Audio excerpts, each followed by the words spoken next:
Hello, Roxy here. Just doing a bit of work. First of all, how you doing?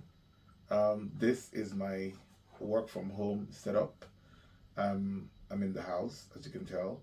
Um, for the longest time since COVID, many of us have set up a home office where we get our little bitty things done, where we need to be serious for the day. So, yes, you caught me that time of the day. But I wanted to take just 5 minutes of your time, just in view of things going on around you in Nigeria right now. The news, bad news sells, obviously, but things have become really bad with the kidnappings that happened last week and have made the headlines. Obviously, kidnappings are nothing new in Nigeria, they've been on for a long time, but it's become a bit overwhelming with the sort of ransom that we are hearing, with the fundraising, public fundraising going on to pay for ransom to release kidnapped people. That's just a new low, even for us as a people. And then, of course, that then brings to mind the saying that Nigerians are very resilient people. You know what I mean? People keep saying Nigerians can, bounce back from anything. It's nothing. Nigerians are resilient people. But what is resilience? You know what I mean? And I thought about it today, and I thought to share. Resilience to me is not taking everything that comes your way and continuing to go in the wrong direction. And I think I have tweeted this before, where I said, you know, speed is not as important as direction. So just going very fast in the wrong direction doesn't make you, it is not progress. You know what I mean? And that's my worry with people who say patriotism, loyalty to your country, blah, blah, blah. If the country is going the wrong direction, it is your duty as a citizen to point that out. You have a right to scream and say, we're not making progress because we're running the wrong direction. All of the things that other people are running away from, Yahoo, fraud, kidnappings, crime, terrorism, is where we are running towards. Economic downturns and policies that we can't defend. Corruption at levels we've never seen. And you're saying that we shouldn't say anything because we're trying to be patriotic and not show the world how bad things are.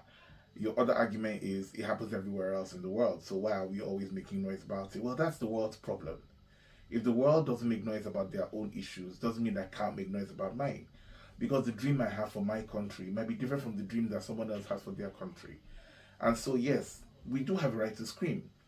Those of us who have been screaming for years, right, can sense the frustration because it's almost as if we're screaming into the night. Nobody seems to listen. Nobody seems to be able to do anything about it. The screaming is not changing the course of the country, and that's where the frustration comes from.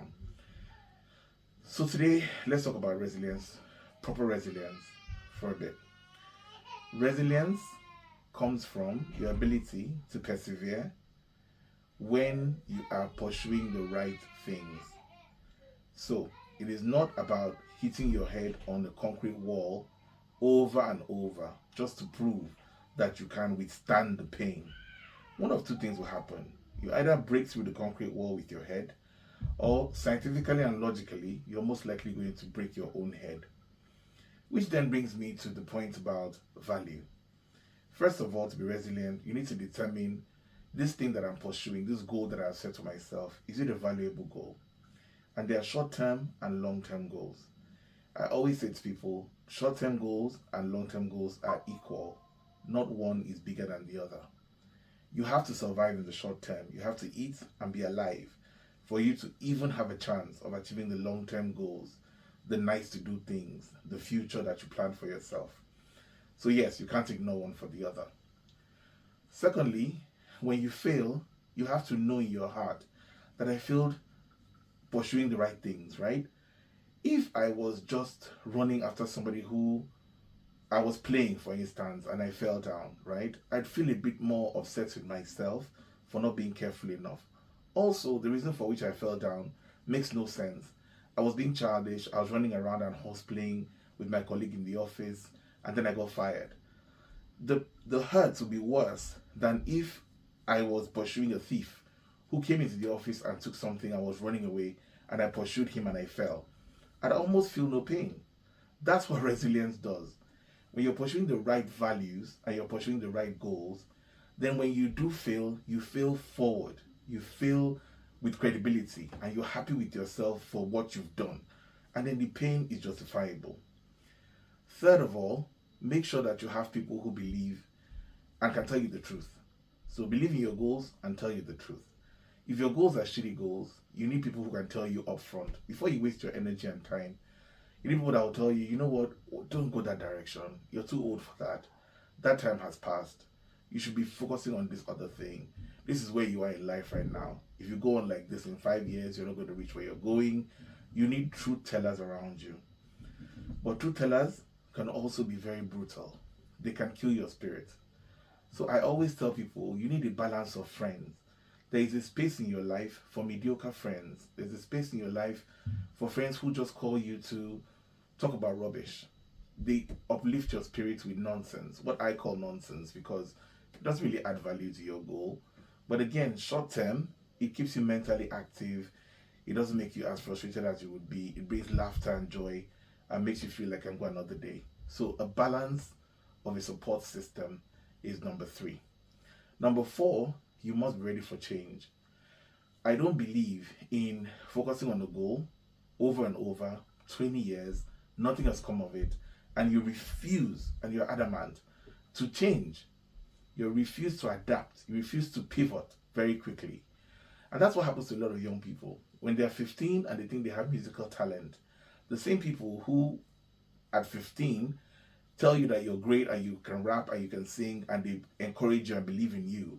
When you turn 35 and you're still wearing your face cap backwards and wearing baggy jeans and you're almost 40 and you have nothing to show for it because you have a dream in this music career that refuses to come, those same people will stop clapping for you and will be the first to tell you that maybe you should have a new dream. Be ready to adapt and to change your goals so that resilience is justifiable in the circumstance. And finally, make sure that you learn. I say this all the time. Of everything that I do, whether I fail, whether I do well, whether I'm going through hard times or not, I must learn something. I sit down, I usually kneel down, I say my prayers, but I always say, God, what am I missing? What am I missing? Like, I know I've said it before, and I honestly believe it, that life is in stages. It's like classes. I'm in a class right now. I was here, no matter how long I stay here, until I learn and I pass the exams for this level, you're not going to let me move forward, because moving forward is detrimental to my well-being. I won't survive. I won't cope in the next level. So then I ask and I say, I feel stuck in this level and I feel like I'm not learning what you want me to learn. Please show me what you want me to learn. Help me to learn it quickly so that I can move, because I really need to move. You know what I mean? To avoid the frustration that is coming. So yeah, I believe you should learn the lessons. No matter what you're going through, no matter what Nigeria is going through, no matter how the businesses that you did last year that you feel that all the monies that you collected and you spent, you don't know how you spent it, anything whatsoever, whatever it is, the pregnancy that you're looking back and you're wondering if you should have gotten pregnant then, or maybe had a child later on. For the men, the work, the jobs that you did that you thought would save everything and didn't. Forgive yourself quickly, but learn and say, okay, it's happened. What have I learned from it? What have I learned from it, so that I don't make the same mistake again? And also, let me even recalibrate my life and say, as part of my learning, is my goal still valid? Have I outgrown that goal? Should I change? Should I move? Should I adapt? My 5 minutes was up moments ago, but I just thought it was important to share. So as I go back to work, I hope that all of you are doing great, keeping well, and just think about what I said. Let me know as usual. If you don't agree with me, you know where to find me. Be sure.